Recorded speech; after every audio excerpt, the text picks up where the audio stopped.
The land was unforgiving, out here in the Western Territories, where civilization ended and survival began. The earth cracked like old leather under the relentless sun. Dust devils danced across the horizon, spinning tales of drought and desperation. The few hardy souls who called this place home had learned to live with perpetual grit between their teeth and hope rationed like water. Caleb Rollins stood at the edge of his property, squinting against the late afternoon glare. At 34, he cut an imposing figure, tall and broad-shouldered, with hands roughened by years of wrestling stubborn soil and ornery cattle. His face, weathered beyond his years, rarely betrayed emotion. 4 years of solitude had taught him the economy of expression. 4 years since the fire that took everything. The charred remains of the original barn still stood like a blackened tooth against the sky, a monument to that terrible night when he'd lost Sarah and little Emma. He'd rebuilt everything else, the house, the corrals, even planted new cottonwoods by the creek, but that barn remained untouched. Some wounds, he reckoned, needed to stay visible. Inside the modest farmhouse, Caleb unfolded the letter again, though he'd memorized every word weeks ago. His advertisement in the matrimonial news had been brief. Rancher, established, seeks woman of good character for housekeeping and companionship. No romantic notions necessary. Board, lodging, and respect guaranteed. He hadn't expected many responses. Women willing to brave the frontier for a loveless arrangement were rare. But Eleanor Gray had written back. Her letter was practical, like his advertisement. She was 25, skilled in domestic arts, and seeking a fresh start. She didn't mention love or dreams of family, just work and a new beginning. That suited Caleb fine. He needed someone to cook, clean, and tend the vegetable garden. Nothing more. 500 miles east.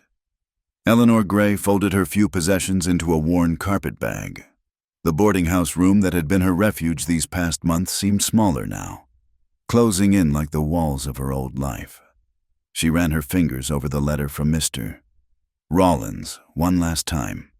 His handwriting was careful, deliberate, the script of a man who chose his words wisely. She'd told him the truth, mostly about her skills with needle and thread, her ability to stretch a meal from scraps, her willingness to work hard.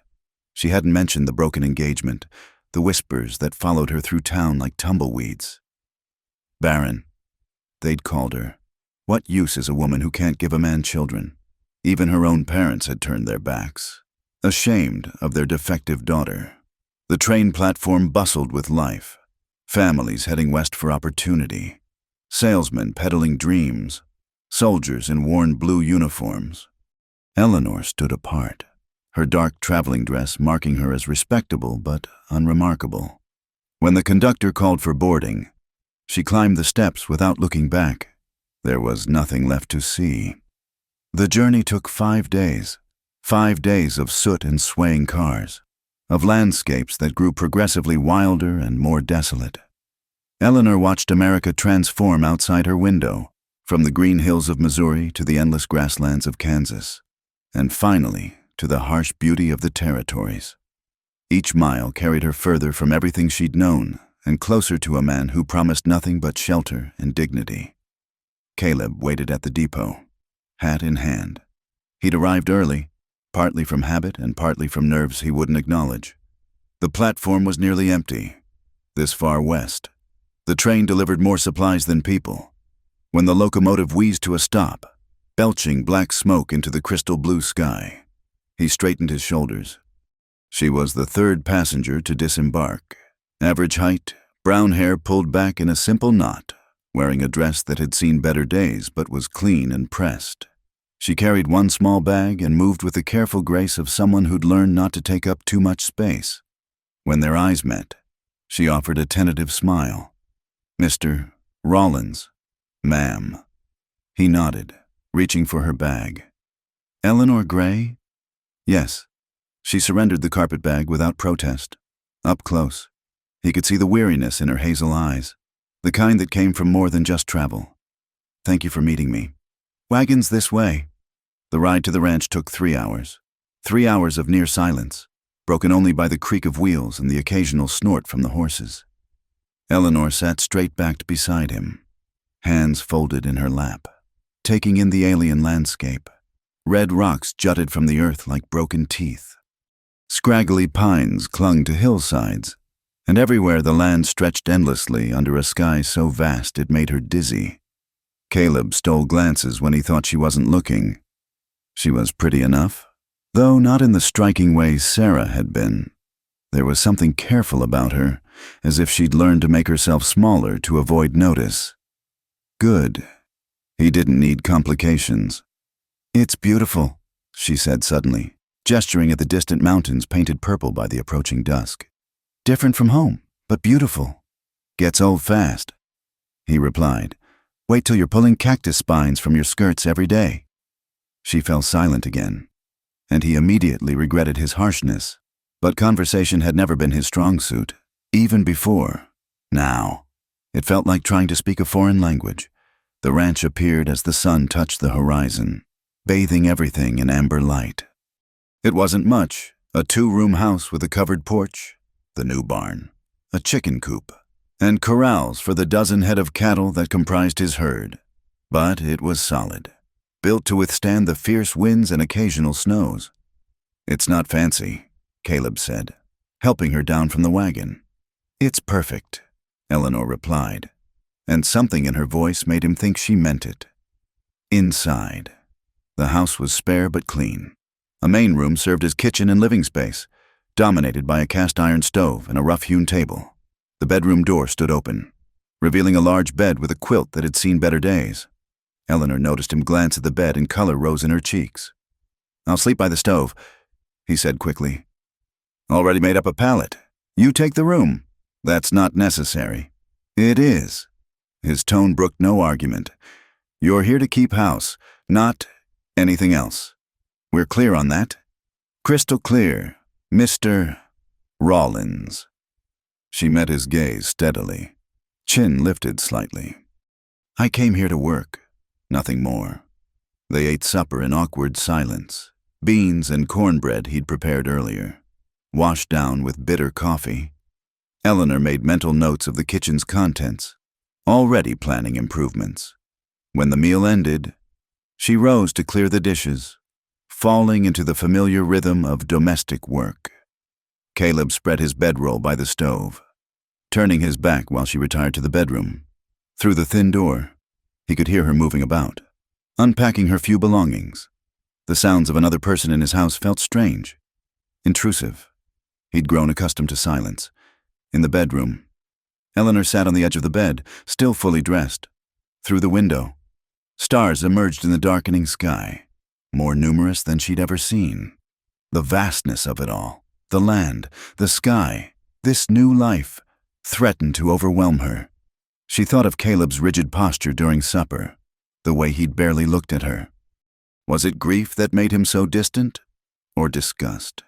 Did he already regret his decision?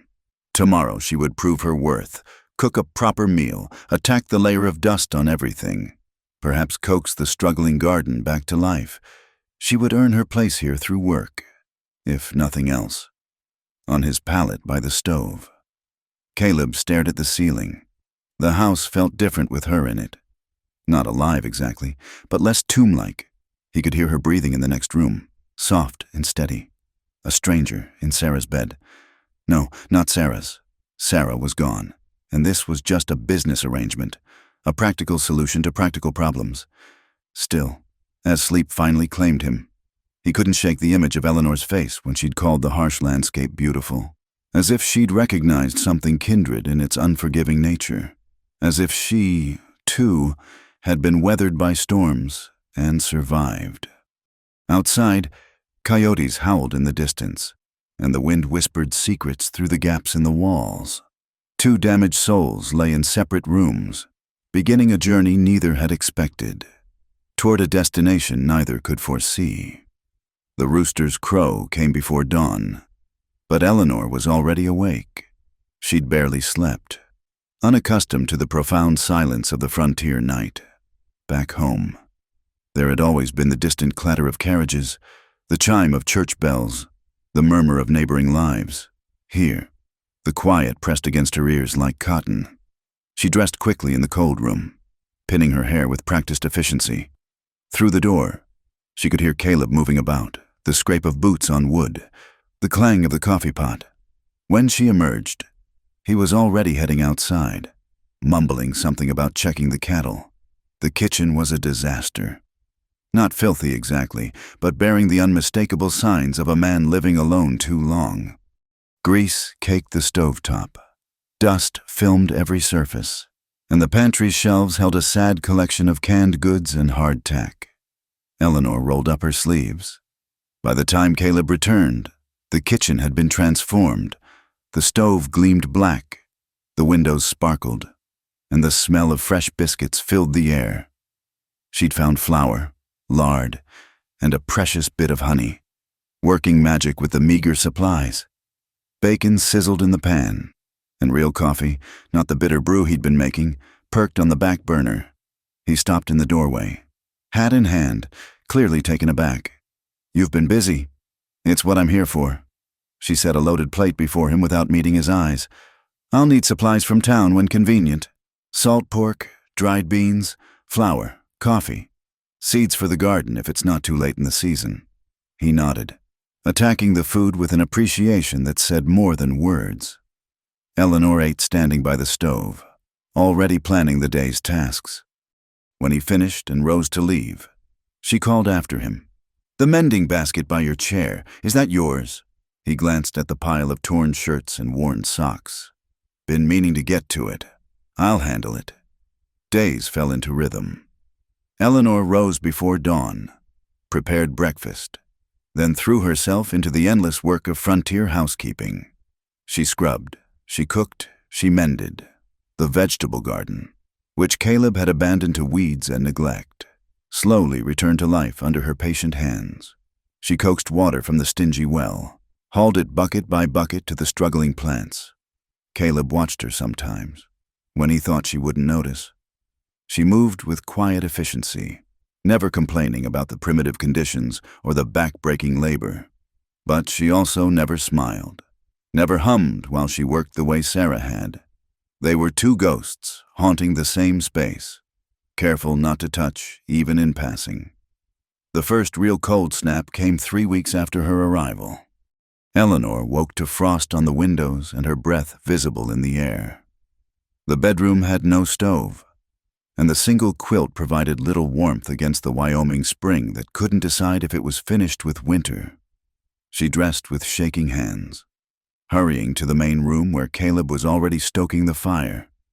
He looked up as she entered, noting her pale face and trembling shoulders. "Cold night," he said. "I'm fine," but her teeth chattered slightly, betraying the lie. That evening, he carried an extra quilt from the storage trunk and left it on her bed without comment. Eleanor found it when she retired, the worn fabric smelling of cedar and age.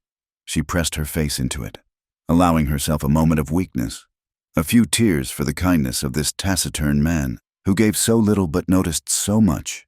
The accident happened on a Tuesday. Caleb was repairing the corral fence when his hand slipped, driving a rusty nail deep into his palm. He cursed, more from frustration than pain, and headed for the house trailing blood. Eleanor looked up from her mending as he entered. "What happened?" "Nothing. Just need a rag." But blood dripped steadily onto the clean floor. "Sit." Her tone brooked no argument. She fetched the water basin and the small medical kit she'd noticed on her first day. "Let me see. I can manage." "Sit." Softer this time, but still firm. He sank into the chair, extending his hand reluctantly. Eleanor cradled it in both of hers, examining the ugly puncture. Her touch was gentle but sure as she cleaned the wound, applied carbolic acid despite his hiss of pain, and wrapped it carefully in clean strips torn from one of her own petticoats. "You'll need to keep it clean," she said, still holding his bandaged hand. "Change the dressing daily. I'll help." Their eyes met, and for a moment, something shifted in the air between them. Caleb was acutely aware of her fingers on his wrist, the warmth of her skin, the concern in her hazel eyes. He pulled away abruptly. "Thank you." The words came out rougher than intended. Eleanor stepped back, busying herself with putting away the medical supplies. It's what I'm here for. But that night, as he lay on his pallet, Caleb couldn't stop thinking about her hands on his. Such a simple touch, born of necessity, yet it had awakened something he'd thought buried with Sarah. He turned his face to the wall, disturbed by the betrayal of his own body, the warmth that had spread from her fingers through his entire being. Eleanor, too, lay awake. She'd felt him tense under her touch, seen the way he'd pulled back as if burned. Did he find her so repulsive? Or was it simply that any woman's touch reminded him of his lost wife? She stared at the ceiling, wondering if she'd made a terrible mistake coming here. As the days passed, a new dynamic emerged. Eleanor would find small ways to care for him, leaving a cup of coffee where he'd find it during morning chores, placing salve by his chair for his wounded hand, ensuring his favorite foods appeared at dinner. Caleb responded with his own wordless gestures, fixing the loose board that caught her skirt, hanging a mirror in her room at the right height, bringing in extra firewood on cold mornings.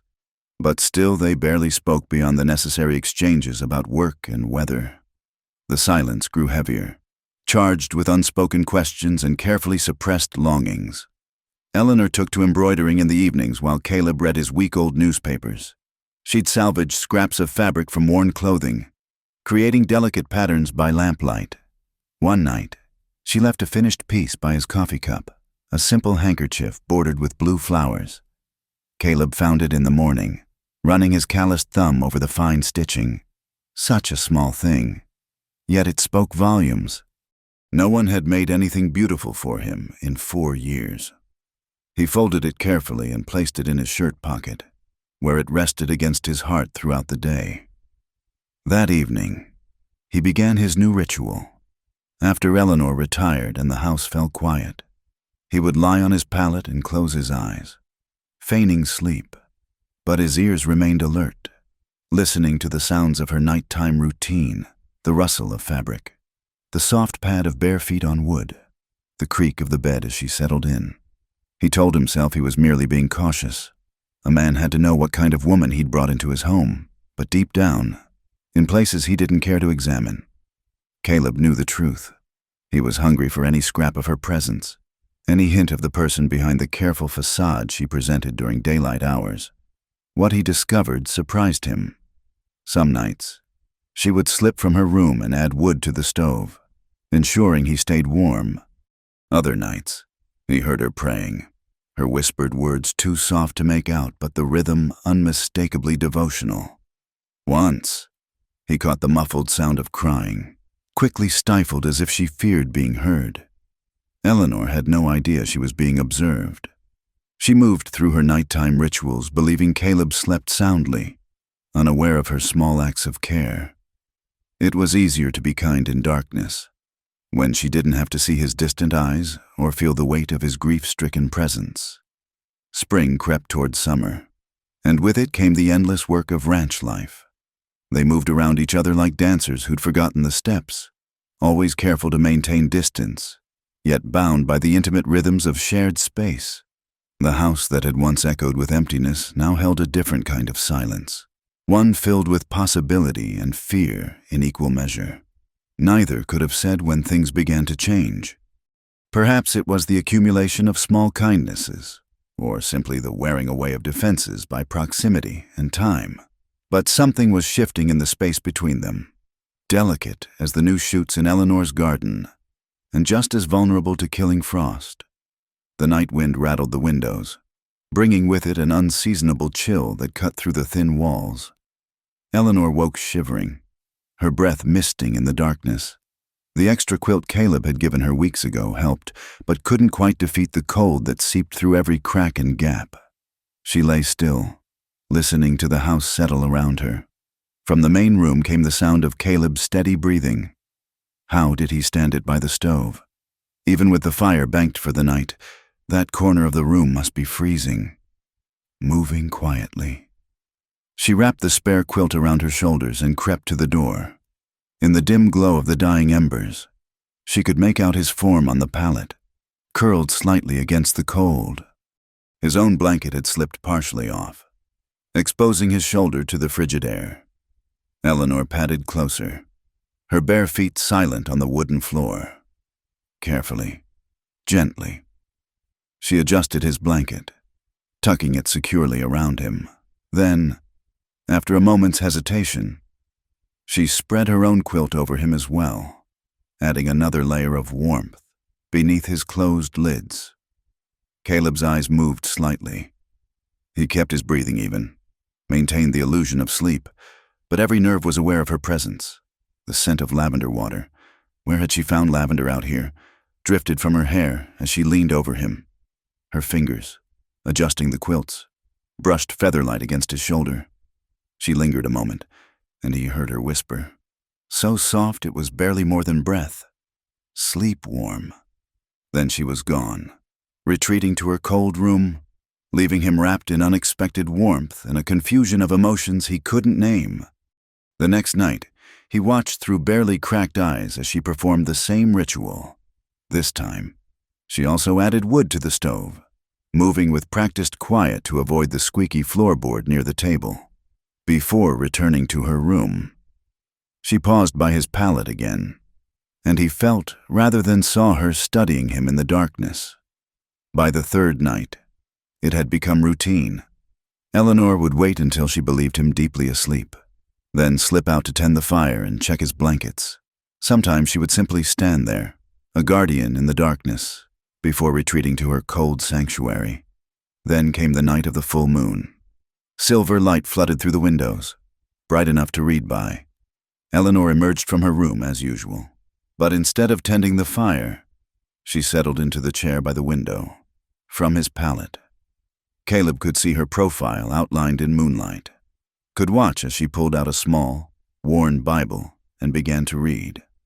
Her lips moved silently at first, then soft words emerged, meant only for God and the night. "Lord, watch over this house. Bless the man who sleeps here, who carries such weight in his heart. Give him peace. Give him rest.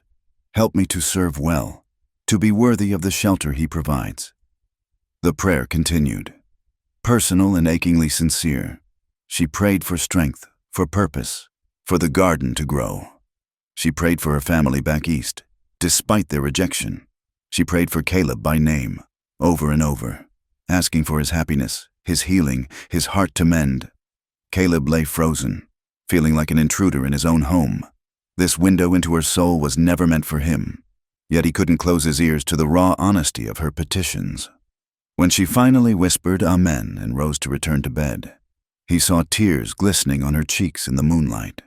She paused by his pallet, as always, but tonight something made her bold. Perhaps it was the moon, or the emotion of her prayers, or simple human need for connection. She knelt beside him, studying his face in the silver light. "You're a good man." "Caleb Rollins," she whispered. "I see it in how you treat the animals, how you work until your hands bleed, how you honor your wife's memory. I wish—" She stopped, biting her lip. Then, with trembling fingers, she reached out and touched his cheek, the barest brush of skin against skin. Caleb's eyes flew open involuntarily, meeting hers for a fraction of a second before he forced them shut again. But it was too late. She'd seen the telltale movement. Eleanor jerked her hand back as if burned, color flooding her face even in the moonlight. For a moment, neither moved. Eleanor's hand hovered in the air between them, her whole body tense with mortification. Then she fled, not to her room but out the front door into the night. Caleb sat up, his pretense abandoned. Through the window, he watched her hurry toward the garden, her nightgown a pale ghost against the dark earth. He should let her go, let her have her moment of embarrassment in private. But something, concern, guilt, or perhaps the memory of her fingers on his face, propelled him to follow. He found her by the well, arms wrapped around herself, shaking with more than cold. "Eleanor," she whirled, backing away. I'm so sorry, I had no right." "How long have you known?" "Known what?" But her eyes darted away, unable to maintain the lie. "That I've been awake, watching you." Her shoulders sagged. "A week, maybe more. You breathe differently when you're truly asleep." A bitter laugh escaped her. "I suppose I'm not the only one with secrets." The moon hung between them, casting sharp shadows across the yard. Caleb took a step closer, noting how she didn't retreat this time. "Why didn't you say anything?" he asked. "Why didn't you?" She lifted her chin, finding courage in accusation. "Every night, pretending, letting me make a fool of myself." "You weren't foolish." The words came out rougher than intended. "You were kind." Eleanor's anger deflated. "I couldn't help it. You look so cold, so alone, and I thought if you didn't know, it wouldn't matter. Just small things.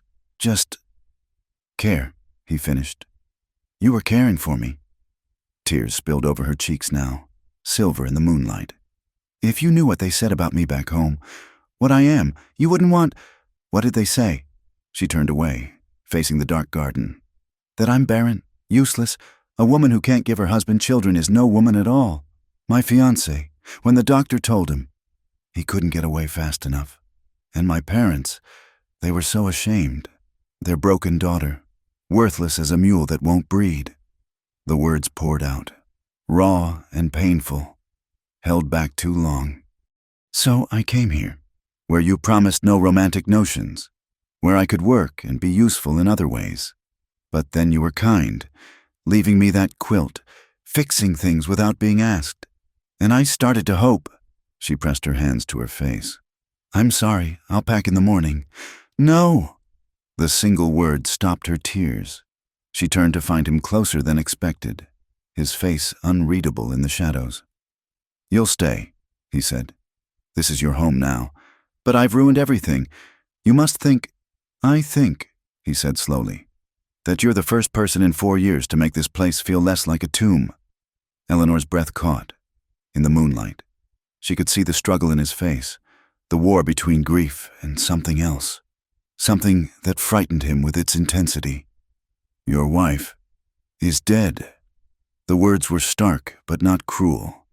"And I've been dying by inches ever since, until you came with your quiet ways and your careful hands and your prayers in the night." He laughed, short and harsh. "I started pretending to sleep so I could hear you move through the house. Pathetic, isn't it? A grown man reduced to stealing glimpses of kindness in the dark." They stood facing each other, the night air cold around them, but something warm building in the space between. Eleanor reached out tentatively, her fingers not quite touching his chest. "We're a pair, aren't we?" she whispered. "Both of us broken, both of us afraid." "Eleanor." Her name on his lips was part warning, part plea. She stepped back, wrapping dignity around herself like a shawl. "I should go in. It's cold." He nodded, but neither moved. The moon continued its journey across the sky, marking time they couldn't afford to waste, yet couldn't seem to grasp. Finally, Eleanor turned toward the house. At the door, she paused. "Caleb? Tomorrow night. You don't have to pretend." He stood alone by the well long after she'd gone, his face tilted toward the stars. For 4 years, he'd been faithful to a ghost, punishing himself with solitude and silence. But tonight, with the memory of Eleanor's touch still burning on his cheek, he wondered if Sarah would want this for him, this half-life, this walking death. The wind picked up, setting the garden plants to whispering. Somewhere in the distance, a coyote called to its mate, and Caleb Rollins, for the first time in 4 years, allowed himself to imagine a future that held more than simple survival. Inside, Eleanor pressed her back against her bedroom door, heart racing. She'd been so certain he'd send her away. Yet here she was. Tomorrow would bring awkwardness, perhaps regret. But tonight, she held on to the image of his face in the moonlight, the raw honesty in his voice when he'd said her name. Neither slept well, too aware of the other's wakeful presence. But when morning came, something had shifted. The careful dance continued, but now with acknowledged partners, each aware the other knew the steps. Morning came wrapped in awkward silence. Eleanor moved through breakfast preparations with studied concentration, while Caleb found urgent business with the coffee pot that required his complete attention. When their hands accidentally brushed, reaching for the salt, both pulled back as if burned. "Storm coming," Caleb said finally, nodding toward the window where dark clouds massed on the horizon. Need to get the cattle moved to the south pasture. I'll pack you something for midday. Eleanor's voice was carefully neutral, as if last night's moonlit confessions had been a dream. He escaped to the range, grateful for the physical demands that left little room for thought. But throughout the morning, as he drove the stubborn cattle across the dusty ground, his mind kept returning to her tears in the moonlight, the tremor in her voice when she'd spoken of being worthless. The words sat like poison in his chest. How could anyone look at Eleanor, capable, kind Eleanor, and see anything but strength? By afternoon, the promised storm was bearing down with frightening speed. The sky turned the color of old pewter, and the wind picked up, sending dust devils spinning across the yard.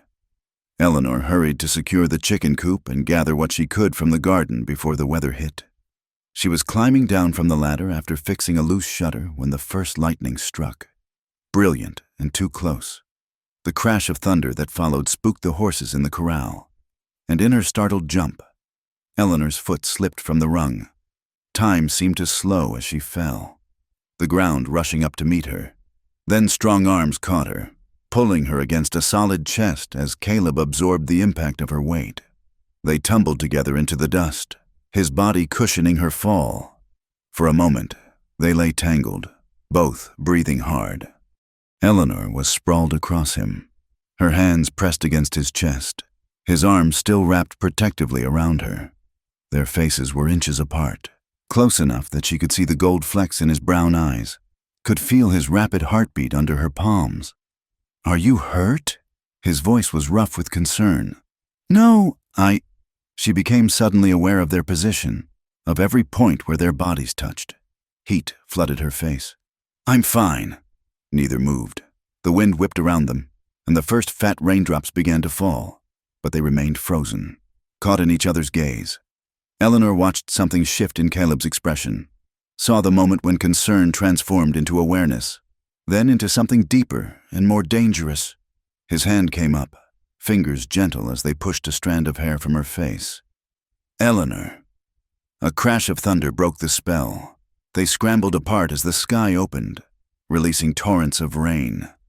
Caleb grabbed her hand, pulling her toward the house as the storm unleashed its fury. They burst through the door, soaked in the few seconds it had taken to cross the yard. Eleanor stood dripping in the kitchen, her dress plastered to her form, hair streaming water. Caleb turned away quickly, busying himself with starting a fire in the stove. "You should change before you catch cold." She fled to her room, hands shaking as she peeled off the wet fabric. Through the thin door, she could hear him moving about, the clink of the coffee pot, the scrape of a chair. When she emerged in dry clothes, he had changed as well, and 2 cups of coffee steamed on the table. They sat across from each other as the storm raged outside. Lightning illuminated the room in stark flashes, and thunder shook the walls. But inside, another kind of tension built, electric as the charged air. "Thank you," Eleanor said quietly, "for catching me."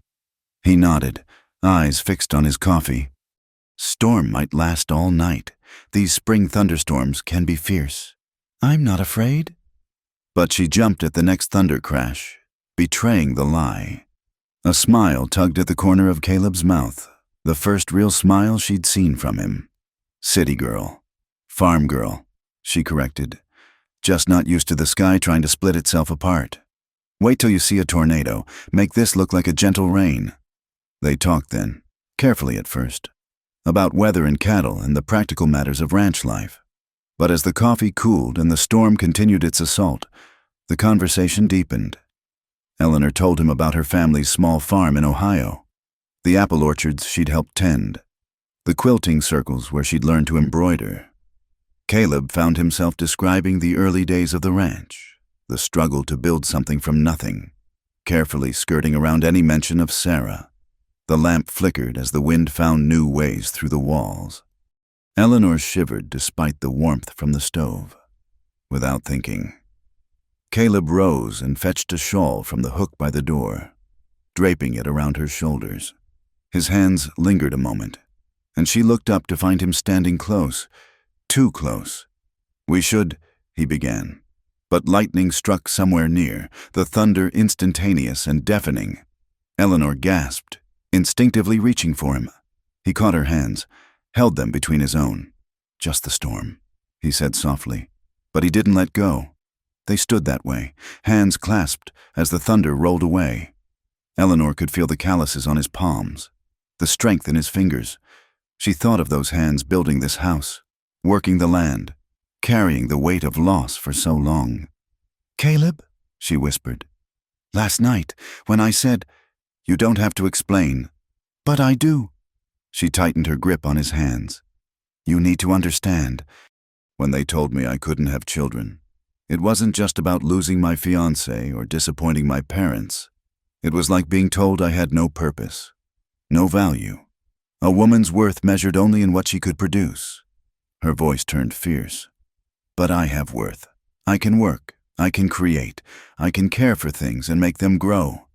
Maybe not children, but other things. Good things." Eleanor. He said her name like a prayer, like an answer to questions he hadn't known how to ask. "You've brought more life to this place in 2 months than I managed in 4 years. The lamp chose that moment to gutter and die, plunging them into darkness save for the intermittent lightning. In the brief illuminations, Caleb saw tears on her cheeks again, but these seemed different from last night's desperate weeping. "I should light another lamp," he said, but made no move to pull away. "Should you?" In the darkness, barriers seemed less solid.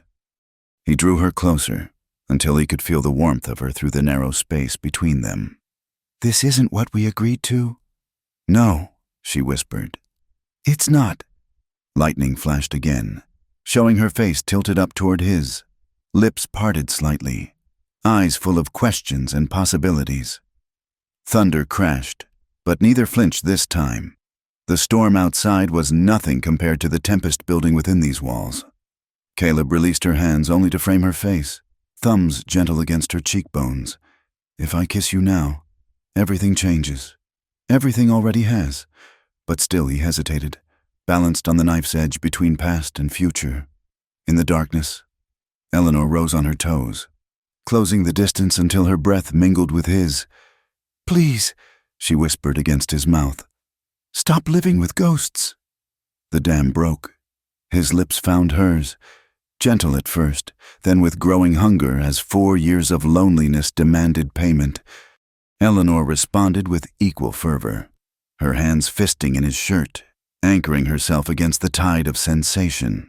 They kissed like drowning souls finding air, like wanderers coming home. When they finally parted, both breathing raggedly. The storm had moved on, leaving only distant rumbles and the steady patter of rain. Caleb rested his forehead against hers, struggling for control. "I'm not an easy man, Eleanor. I've got sharp edges and dark moods and memories that won't stay buried.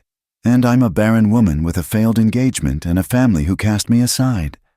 She stroked his cheek, feeling the stubble under her palm. "Perhaps that makes us well matched." He caught her hand, pressed it flat against his chest, where his heart hammered. "You feel that? First time it's beat like that in 4 years. You did that. You brought me back to life. Then let me keep you alive." She whispered, "Let me try." They stood in the darkness, holding each other while the rain gentled to a whisper on the roof. Outside, the storm had passed, leaving the air clean and new. Inside, 2 damaged souls clung together, afraid to let go, afraid to hold on, but more afraid of returning to their separate solitudes. Finally, Caleb pulled back, though his hands remained on her shoulders. "We should sleep. Morning comes early." Eleanor nodded, understanding the need for time, for careful steps. At her bedroom door, she paused. "Caleb, you don't have to pretend anymore. Not about sleeping, not about anything. Neither do you." She smiled then, soft and real. "Good night." "Good night, Eleanor." But long after her door closed, Caleb stood in the darkness, fingers pressed to lips that still tingled from her kiss. Through the window, stars emerged from behind the fleeing clouds, and the world seemed washed clean, ready for new growth. He thought of Sarah, of the life they'd planned that had ended in flame and sorrow. She'd been a good woman, kind and gentle, and he'd loved her truly. But Eleanor was steel-wrapped in silk, broken but not defeated, offering not the comfort of the familiar but the challenge of becoming something new. In her room, Eleanor sat on the bed, touching her lips in wonder. She'd been prepared for a business arrangement, a loveless transaction of labor for shelter. Instead, she'd found a man as wounded as herself, fighting his way back to the light. And in that kiss had been the promise of something neither had dared dream. The night stretched on, pregnant with possibility, while two hearts beat in separate rooms, no longer quite alone. The sweetness of their newfound connection lasted exactly 3 days before the outside world intruded. Eleanor first noticed the rider approaching while hanging laundry, his horse kicking up dust in the morning sun. By the time he reached the yard, Caleb had emerged from the barn, rifle casually held but ready. "Morning, Rollins." The man didn't dismount, which told Eleanor everything about his welcome. He was thick-set, with mean eyes that swept over her with undisguised interest. "Heard you got yourself a new woman." "My wife," Caleb corrected, the lie coming smooth and necessary. "Eleanor, this is Bart Henderson, owns the spread to the south." Henderson's smile was unpleasant. "Wife, is it? Funny. Don't recall hearing about any wedding. Course, maybe you figured folks wouldn't be interested. What with her being—" He trailed off, but his meaning hung in the air like smoke. Eleanor felt her cheeks burn. Recognizing the tone, somehow, impossibly, word had traveled even here. She forced herself to continue hanging clothes, hands steady despite the trembling in her chest. "You got business here, Henderson." Caleb's voice carried warning, just being neighborly. "Wanted to make sure you knew what kind of woman you'd taken in. Heard from my cousin in Columbus about a girl named Eleanor Gray, barren as a salt flat. They say her own family cast her out." His eyes glittered with malicious pleasure. "Course, maybe that suits you fine, seeing as how breeding don't seem to work out well for you." The reference to Sarah and Emma was too much. Caleb took a step forward, rifle shifting. "Get off my land. Now. No need for unpleasantness. Just thought you should know what folks are saying. Mail-order bride who can't even do a woman's natural duty. Some might call that fraud." Eleanor couldn't stand it anymore. She dropped the wet shirt back in the basket and walked steadily to stand beside Caleb. "Mr. Henderson, is it? How fascinating that your cousin has nothing better to do than spread gossip about people she's never met. Though I suppose small minds need small entertainments." Henderson's face darkened. "You got a smart mouth for damaged goods, and you have remarkable courage for a man within range of my husband's rifle." She placed gentle emphasis on husband, her hand coming to rest on Caleb's arm. "Perhaps you should demonstrate some of that neighborly spirit by leaving now." For a moment, violence crackled in the air. Then Henderson wheeled his horse around. "This ain't over. Rollins, town's got a right to know what kind of people are living here, especially if they're claiming to be married when they ain't." He galloped off, dust swirling in his wake. Eleanor stood frozen until he disappeared over the rise. Then her composure cracked. She sank onto the porch steps, hands pressed to her face. How did he know? How could he possibly? Doesn't matter. Caleb sat beside her, setting the rifle carefully aside. Henderson's a snake who feeds on others' misery. Has been since his wife left him for a traveling preacher. But he's right. We're not married. And if the town decides, then we get married. The words hung between them, simple and devastating. Eleanor looked up to find Caleb watching her with steady eyes. You don't mean that, don't I? He took her hand, studying her fingers as if they held answers. I've been thinking on it since the storm. Maybe before that, if I'm honest. We're living as married folk already, except for everything that matters. Eleanor finished. Caleb, you can't marry me out of pity or to save my reputation. You deserve... What? A proper wife who can give me children? Had that, lost that, nearly killed me. His grip tightened on her hand. You make me want to live again. Eleanor, not just survive, but live. If that's not enough for marriage, I don't know what is. She pulled her hand away, standing abruptly. It's not that simple. People will talk. They'll make your life miserable. And what about later? When you want children again? When you look at me and see only what I can't give you? You think I'm so shallow? I think you're human. She wrapped her arms around herself. I think gratitude and loneliness can feel like love for a while, but when they fade... Caleb rose too, catching her shoulders, turning her to face him. Is that what you think this is? Gratitude? I don't know what this is. The words burst out, raw and honest. I know you were kind when I expected coldness. I know you kiss me like drowning and hold me like I'm precious, and look at me sometimes like I'm the sun after years of darkness. But I also know that I'm a practical solution to a practical problem, and mixing that with feelings is dangerous. Eleanor. He cupped her face, thumbs gentle on her cheekbones. You were never just practical. Not from the moment you stepped off that train, looking lost but determined. Not when you turned this empty house into something living. And certainly not when you covered me with quilts in the darkness, thinking I'd never know. Don't! But she was weakening, leaning into his touch. Please don't make this harder. Why shouldn't it be hard? Everything worth having is hard. He pulled her against him, holding her while she trembled. I'm not saying it would be easy. I'm saying it would be real. More real than anything I've felt in 4 years. Eleanor pressed her face into his shirt, breathing in the familiar scent of soap and sweat and something uniquely Caleb. What if I disappoint you? What if you don't? They stood that way as the morning stretched on, while the abandoned laundry flapped in the breeze. Finally, Eleanor pulled back enough to look up at him. If we do this, if we marry, I need honesty. No pretending, no careful distances. I need to know you want me as I am, not as who I might have been, and I need you to believe me when I say I do. He kissed her forehead, her cheeks, the corner of her mouth. You're not broken, Eleanor. You're whole, just different than you expected to be. We both are. That evening, they sat at the table with coffee growing cold between them, planning.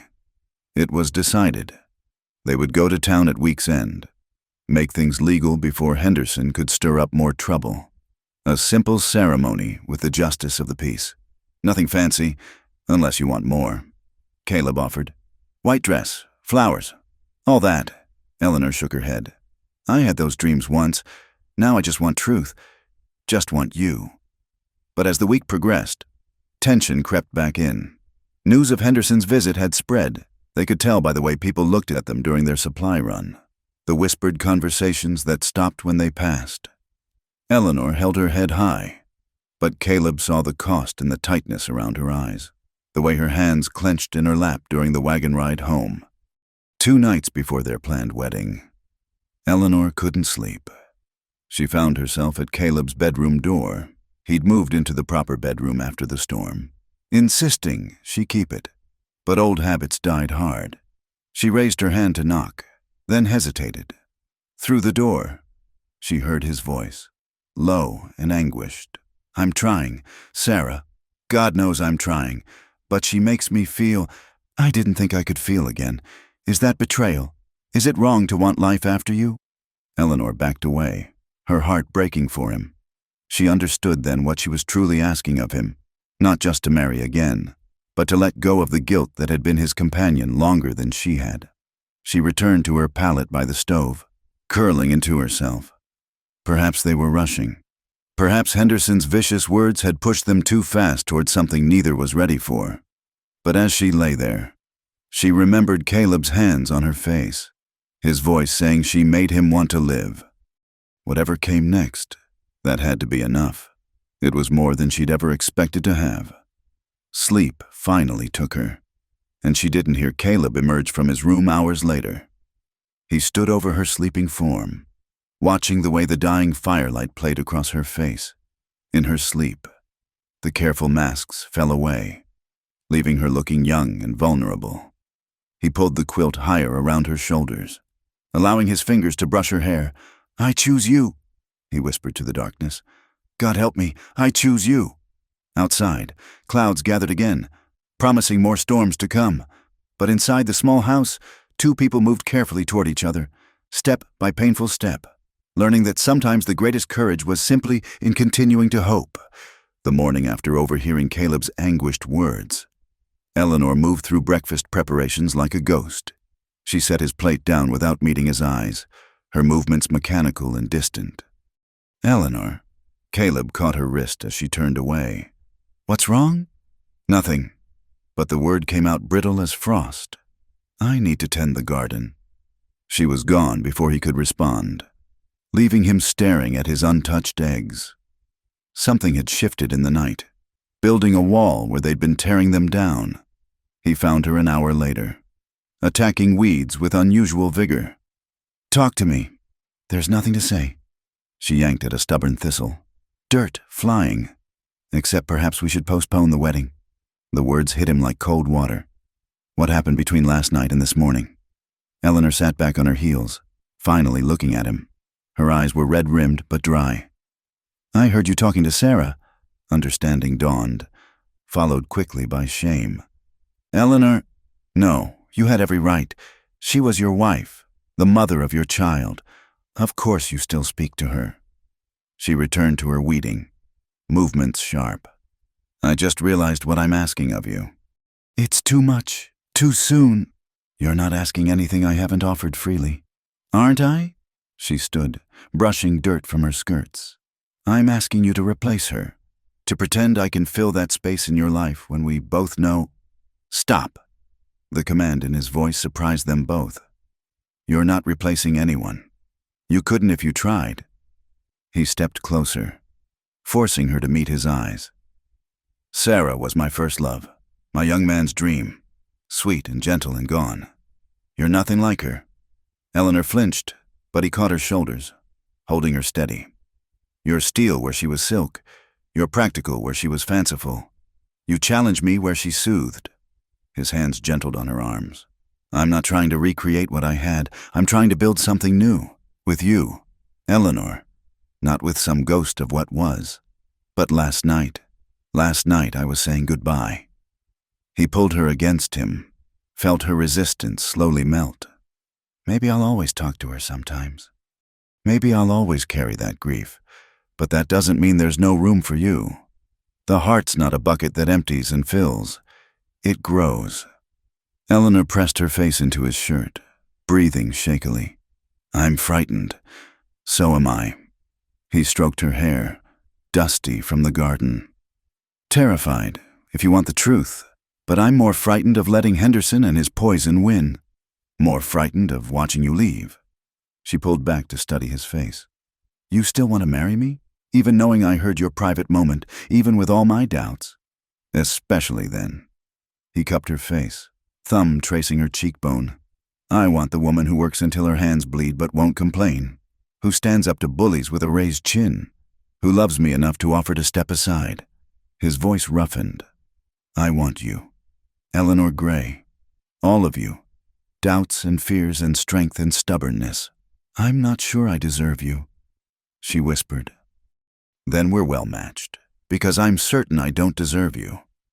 That night, Eleanor came to his door, not sneaking in darkness this time, but openly, carrying a lamp.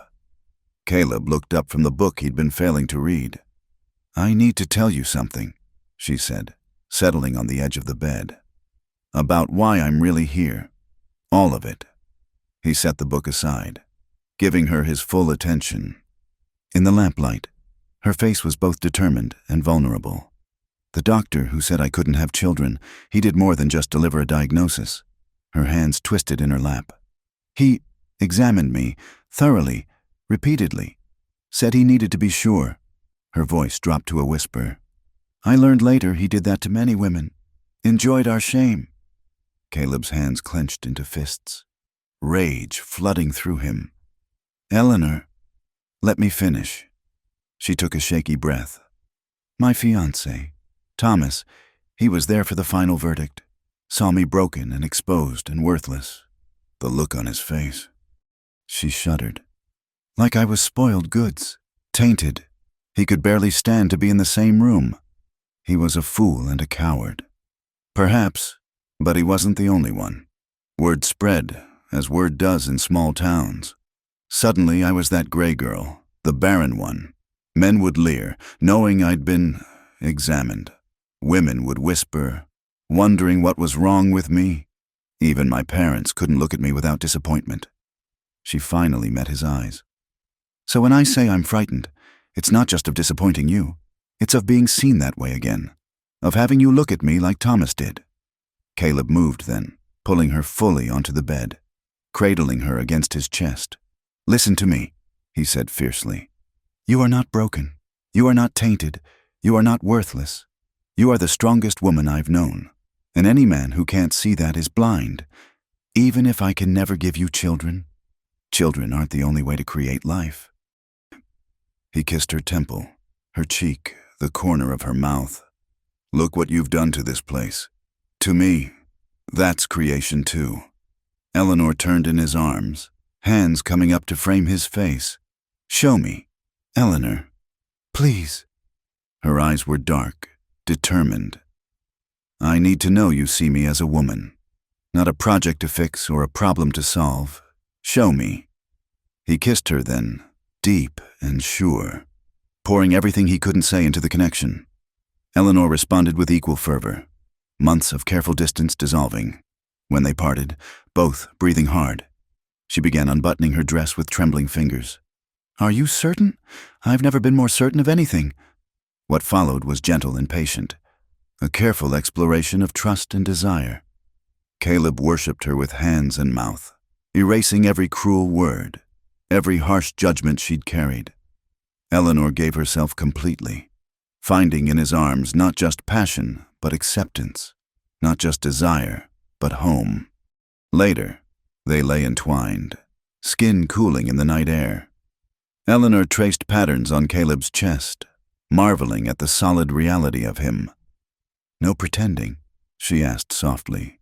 No pretending, he confirmed, pressing a kiss to her hair. This is real. You're my choice, my future, and you're mine.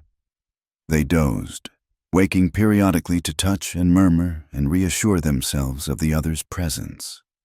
As dawn approached, Eleanor stirred. I should go back to my room. Propriety. Stay. He tightened his arms around her. We're getting married in 2 days. Let propriety hang. What will people say? Let them say what they want. We know the truth. Eleanor settled back against him. Decision made. No more separate rooms. No more separate anything. Outside, the first birds began their morning chorus. Inside, 2 people who'd thought themselves beyond love lay wrapped in each other and impossibility. The road ahead remained uncertain, full of challenges and small-minded people like Henderson. But they would face it together, no longer pretending, no longer alone.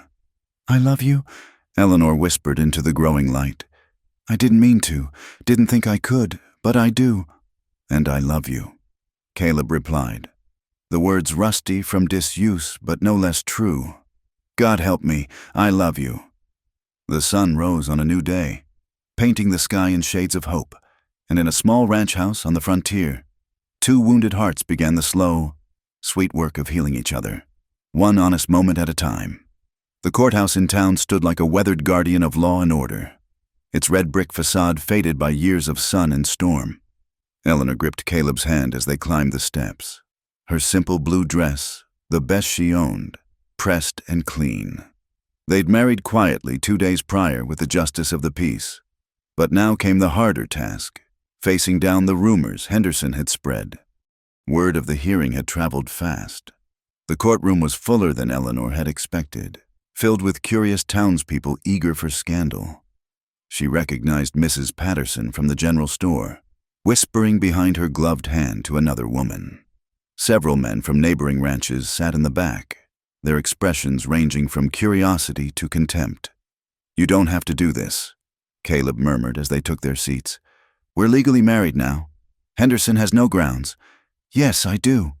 Eleanor's spine was straight, her chin high, I won't have our marriage shadowed by lies and whispers. They want a show? I'll give them truth. Judge William Thornton, a man whose face bore the deep lines of frontier justice, called the proceedings to order. Henderson had indeed filed a complaint, claiming fraud and misrepresentation, suggesting Eleanor had deceived Caleb about her condition to secure marriage and property rights. Mrs. Rollins. The judge addressed her, not unkindly. You understand you're not required to speak. Your husband can address these accusations. With respect, Your Honor, these accusations are about me. I'll speak for myself. A murmur ran through the crowd. Women didn't often speak in court, especially not about such delicate matters. Eleanor rose, smoothing her skirts with hands that trembled only slightly. Your Honor, I came to this territory through a matrimonial advertisement. Mr. Rollins sought a housekeeper and companion. I sought a new beginning. She paused, meeting the eyes of several townspeople. I was honest with him from the start about my circumstances. And what circumstances were those?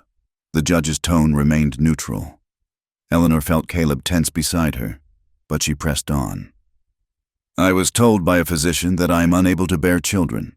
This diagnosis ended my engagement and estranged me from my family. I informed Mr. Rollins of this in our correspondence, before I ever boarded the train west. Gasps and whispers rippled through the room. A barren woman, openly admitting her shame. Eleanor waited for silence before continuing. I came here not to deceive, but to work, to prove I had value beyond what my body could or couldn't produce. I cooked, I cleaned, I tended the garden and the chickens. I earned my keep through honest labor. Henderson stood up from his seat. She admits it then. She's a fraud, a woman who can't fulfill a wife's natural duty. Mr. Henderson. Judge Thornton's gavel came down sharp. You'll have your turn to speak. Eleanor continued, her voice growing stronger. Yes, Mr. Henderson. I am a woman who cannot bear children. Does that make me less human, less deserving of respect, of love? She looked directly at him. Perhaps you believe a woman's only worth lies in her womb. I pity your narrow view. I know what this is really about. She addressed the room now. It's not concern for Mr. Rollins. It's discomfort with a woman who doesn't fit your expectations, who dares to live and work and even marry despite being damaged goods. She turned back to the judge. Your Honor, I've hidden nothing. Mr. Rollins married me with full knowledge of my condition. If anyone has been deceived here, it's me. Led to believe this territory judged people by their character and work rather than their misfortunes. The silence that followed was profound. Then Caleb stood, moving to stand beside his wife. Your Honor, if I may? At the judge's nod. He continued. 4 years ago, I lost my first wife and daughter in a fire. For 4 years, I've been the walking dead, going through motions of living without purpose or joy. His voice carried through the courtroom, strong and clear. Then Eleanor arrived, not seeking romance or fairy tales, just honest work and dignity. She brought my home back to life, and then she brought me back to life. I didn't marry her despite her inability to have children. I married her because she showed me there's more than one way to create life and meaning. He took Eleanor's hand, facing the crowd. You want to know what kind of woman she is? She's the kind who works until her hands bleed without complaint, who faces down bullies with grace, who prays for others when she thinks no one can hear, who loved me when I'd forgotten how to love myself. His eyes found Henderson. And if you or anyone else has issue with my choice of wife, you can take it up with me, personally. Judge Thornton cleared his throat. Well, I see no evidence of fraud here. 2 adults entered into marriage with honesty and mutual consent. Case dismissed. His gavel came down with finality. And, Mr. Henderson, if I hear of any further harassment of the Rollins family, you'll find yourself on the wrong side of my courtroom. Clear? As people filed out, reactions mixed. An older woman approached Eleanor. She recognized her as Mrs. Garrett, the minister's wife. That was brave, dear, she said quietly. Not everyone will understand, but some of us do. My sister, she was like you, lived her whole life in shame for it. You've given words to what she never could. Others followed, not many, but enough. Women who squeezed Eleanor's hand. Men who nodded respectfully to Caleb. Not acceptance from all, but a beginning. The ride home was quiet, both processing what had occurred. As they created a hill overlooking their ranch, Caleb pulled the wagon to a stop. "You were magnificent," he said simply. "I've never been prouder to call someone my wife." Eleanor leaned against his shoulder. "I was terrified, but I'm so tired of shame. Caleb, so tired of apologizing for existing." "No more apologies," he promised, kissing her temple. "No more shame. We build forward from here." That evening, as Eleanor prepared dinner in their kitchen, truly theirs now, no more careful distances, she hummed for the first time since arriving. Caleb watched from the doorway, struck by the simple domesticity of the scene. "What?" she asked, noticing his stare. "Just thinking how different this place feels, how different I feel." She crossed to him, wrapping her arms around his waist. "Good different. The best different." They stood holding each other as the sun set, painting the sky in brilliant oranges and purples. Tomorrow would bring work, fences to mend, cattle to tend, gardens to water. There would still be those who whispered, who judged. Henderson would likely remain a problem, and the wounds of the past wouldn't heal overnight. But tonight, they had truth. They had each other. And in the small ranch house that had once held only ghosts and sorrow, two people who'd thought themselves beyond redemption discovered that love could bloom in the most unexpected soil. "I love you, Eleanor Rollins," Caleb murmured into her hair. "And I love you, Caleb Rollins," she replied, broken pieces and all. Outside, the first stars appeared in the darkening sky, bearing witness to a love story that had begun with a simple advertisement and grown into something neither had dared to hope for, a second chance at life, accepted and cherished exactly as they were. 1 year later, the wheat field stretched golden beneath the summer sun, rippling like an inland sea with each breath of wind. Eleanor stood at the edge of the field, one hand resting on her swollen belly, the other shading her eyes as she watched Caleb work among the grain. The doctor had been wrong, gloriously, miraculously wrong. She remembered the morning she'd realized, the symptoms too familiar from watching her cousins and neighbors back home. The fear that had gripped her then. What if she lost it? What if her body failed this test too? But month by month, the miracle had held, growing stronger with each passing day. "You shouldn't be out in this heat," Caleb called, striding through the wheat toward her. Sweat darkened his shirt, and golden chaff clung to his hair. "Dr. Morrison said." "Dr. Morrison says many things," Eleanor interrupted, smiling, "including that this was impossible. Perhaps we should take his advice with a grain of salt." Caleb reached her, immediately placing his large hand over hers on her belly, as if in response. The baby kicked, strong and sure, his face transformed with wonder, as it did every time. "Still can't believe it," he murmured. "After everything." "I know." She leaned into him, despite the heat and sweat. "Sometimes I wake afraid it's a dream." "No dream." He kissed her forehead, then dropped to his knees, pressing his lips to her belly. "You hear that, little one? You're no dream. You're our miracle." Eleanor ran her fingers through his hair, heart full to bursting. A year of marriage had softened Caleb's edges, brought light back to his eyes. He smiled readily now, laughed even. The ghosts weren't gone, they never would be entirely, but they no longer ruled the house. "Come," she said, tugging him to his feet. "I have something to show you." She led him past the thriving garden, past the new chicken coop they'd built together, to the small rise behind the barn. There, a modest building was taking shape, timber frame already up, walls partially complete. "The school?" Caleb asked, though he knew the answer. "Mrs. Garrett brought the plans yesterday. The church approved the funding." Eleanor's eyes shone with excitement. "By autumn, we'll have 8 students enrolled, maybe more." It had been Eleanor's idea, born from long talks with the minister's wife after the trial. So many children in the territory went without education, especially orphans and those from struggling families. Why not use part of their land? Create something good from their prosperity. You'll run yourself ragged.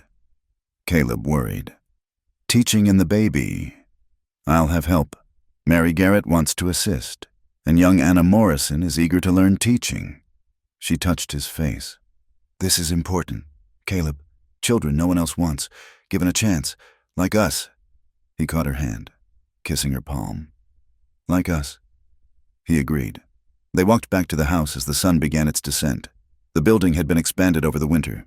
A second bedroom added in anticipation. A proper kitchen with a new stove.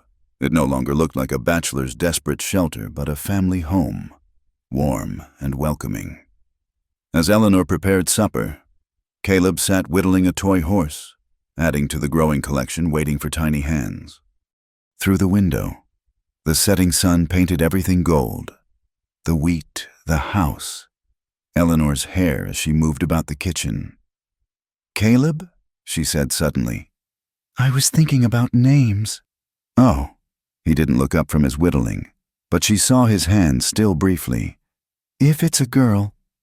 She took a breath. I'd like to call her Sarah. Sarah Hope Rollins. The knife slipped, nicking his thumb. Caleb set down the half-formed horse, emotion working in his throat. Eleanor, she was your first love, the mother of your first child. She's part of our story, part of who you are. Eleanor crossed to him, taking his hands. I won't pretend she didn't exist. Our daughter, if it is a daughter, should carry that legacy. The hope part, that's for us, for second chances. Caleb pulled her onto his lap, burying his face in her neck. When he spoke, his voice was thick. How did I deserve you? You didn't, she teased gently. I'm a gift. Remember that when the baby keeps us up all night? They sat together as darkness fell, planning and dreaming. The school would open in September. The wheat harvest looked to be their best yet. Dr. Morrison, despite his earlier errors, assured them the pregnancy was progressing perfectly. And if it's a boy? Caleb asked as they prepared for bed. Eleanor considered. Thomas, after your faithless fiancé. His tone was incredulous. No, she smiled. After my grandfather, the only one who told me I had worth beyond childbearing. He died before I could prove him right. Then Thomas it is, Caleb agreed. Thomas or Sarah, our miracle either way. That night, as they lay together in their bed, no more separate rooms, no more careful distances. Eleanor felt the baby move and placed Caleb's hand where he could feel it too. No pretending, she whispered. Their old promise. No pretending, he confirmed. This is real, all of it. Later, Eleanor woke to find Caleb's side of the bed empty.